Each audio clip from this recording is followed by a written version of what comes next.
Om Swastiastu. Perkenalkan, nama saya Egede Ngurah Dharma, nomor absen 8 dari kelas 12 IPA 1. Pada kesempatan kali ini saya akan menjelaskan mengenai sistem dan struktur ekonomi politik pada masa demokrasi terpimpin. Hal pertama yang akan saya bahas adalah mengenai perkembangan politik pada masa demokrasi terpimpin. Hal ini dimulai ketika Presiden Soekarno mengeluarkan Dekret Presiden pada tanggal 5 Juli tahun 1959. Dekret Presiden dikeluarkan karena gagalnya konstituante dalam melaksanakan tugasnya.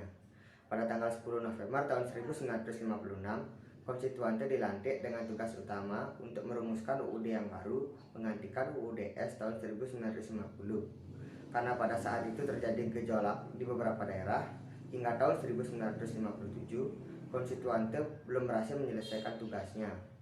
Pada akhirnya, Presiden Soekarno pun mengeluarkan Dekret Presiden yang berisi beberapa hal. Yang pertama adalah pembubaran konstituante.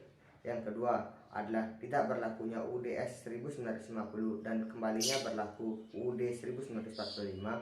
Dan yang terakhir adalah pembentukan MPRS dan DPRS.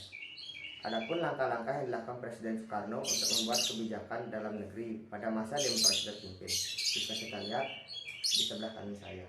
Yang pertama adalah pada tanggal 31 Desember tahun 1959, Presiden Soekarno membentuk MPRS dengan Chairul Saleh sebagai ketuanya yang bertugas untuk menetapkan garis-garis besar haluan negara atau yang disebut GBHN. Lalu yang kedua adalah pembubaran DPR pada 5 Maret tahun 1960. Hal ini dilakukan karena DPR menolak RAPBN pada tahun 1960 yang selanjutnya digantikan menjadi Dewan Perwakilan Rakyat Gotong Royong oleh Presiden Soekarno. Yang ketiga adalah pada tanggal 22 Juli tahun 1959 dibentuklah sebuah lembaga yaitu DPRS dengan Soekarno sebagai ketuanya. Tugasnya adalah memberi jawaban atas pertanyaan Presiden dan mengajukan usul kepada pemerintah. Yang keempat adalah penetapan Presiden nomor 13 tahun 1959 untuk membentuk Front Nasional yang dipimpin oleh Presiden Soekarno sendiri dan bertugas menyelesaikan revolusi nasional, melaksanakan pembangunan, dan mengembalikan Irian Barat. Dan yang terakhir adalah pada tanggal 9 Juli tahun 1959, Presiden Soekarno membentuk Kabinet Kerja, di mana Soekarno bertindak sebagai Perdana Menteri dan Insinyur Juanda bertindak sebagai Menteri pertamanya. Tidak hanya itu saja, dalam politik luar negeri juga Soekarno membentuk beberapa keputusan yang bisa kita lihat pada samping kanan saya. Yang pertama adalah berperan aktif dalam dunia internasional dengan mengirimkan pasukan Garuda dan ikut memprakarsai berdirinya GNB. Lalu yang kedua adalah dengan konfrontasi dengan Malaysia. Hal tersebut karena pemerintah tidak setuju dengan pembentukan negara federasi yang dianggap proyek neokolonialisme Inggris yang membahayakan Indonesia dan negara-negara blok NEVO. Dalam rangka konfrontasi tersebut, Presiden Soekarno mengumumkan Dwi Kora Rakyat pada tanggal 3 Mei tahun 1964 di Jakarta.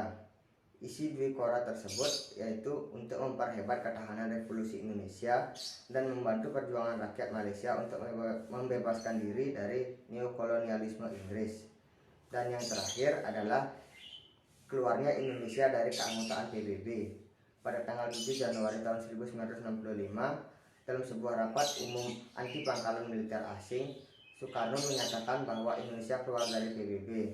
Penyebab keluarnya Indonesia adalah karena tidak menyetujui Malaysia menjadi anggota tidak tetap Dewan Keamanan PBB.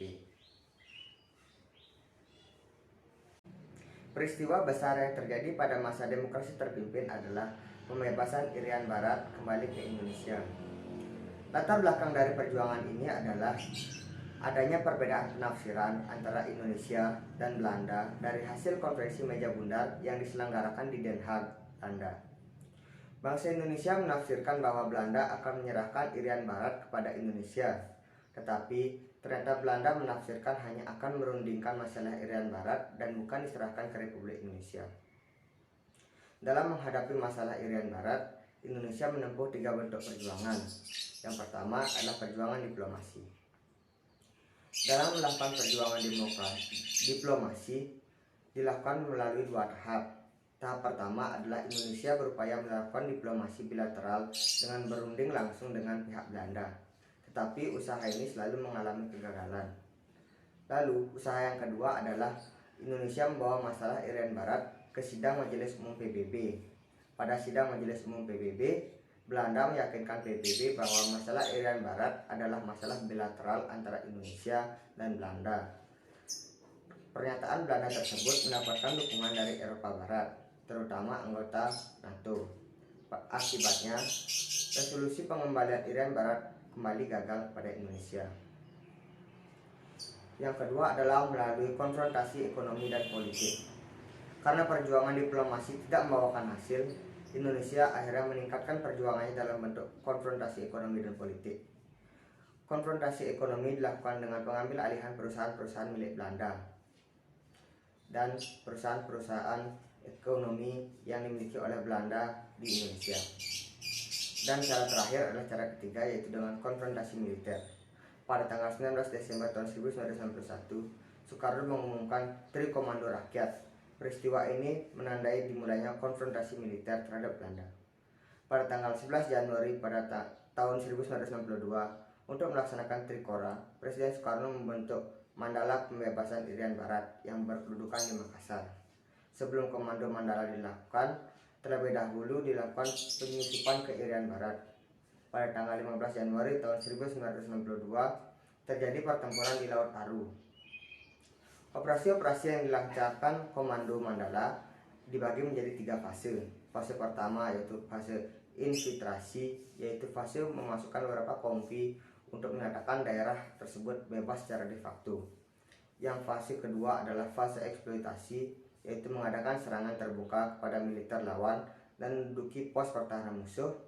Dan fase yang ketiga adalah menundukkan kekuasaan Republik Indonesia secara mutlak di seluruh Irian Barat. Pada akhirnya, perjuangan-perjuangan yang dilakukan oleh bangsa Indonesia ini berhasil memaksa Belanda untuk melepaskan Irian Barat kembali ke Republik Indonesia.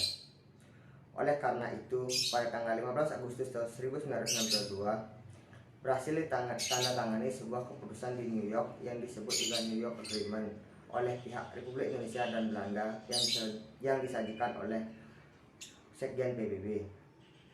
Sesuai dengan perjanjian New York, mulai 1 Oktober 1962 hingga 1 Mei 1963, Irian Barat berada di bawah pengawasan sementara oleh PBB yang disebut sebagai UNT.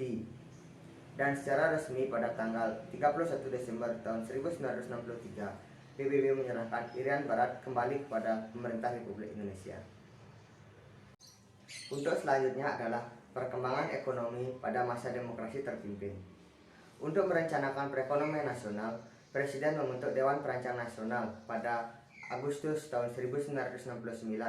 Badan ini diketuai oleh Muhammad Yamin yang bertugas untuk mempersiapkan RUU Pembangunan Nasional dan melakukan penyelenggaraan pembangunan. Badan ini kemudian berganti menjadi Badan Perancang Pembangunan Nasional atau yang disebut Bappenas pada tahun 1963. Masuknya masa demokrasi terpimpin terjadi bersama dengan kekacauan ekonomi. Pemerintah memprioritaskan penurunan inflasi dan pengurangan mata uang yang beredar. Pemerintah juga mengimbau untuk melakukan penghematan dan penertiban manajemen terhadap seluruh perusahaan yang ada di Indonesia. Tapi di sisi lain, pemerintah tidak mampu untuk menahan ambisi politiknya seperti dalam perhelatan Ganevo dan Konevo yang menghabiskan banyak biaya.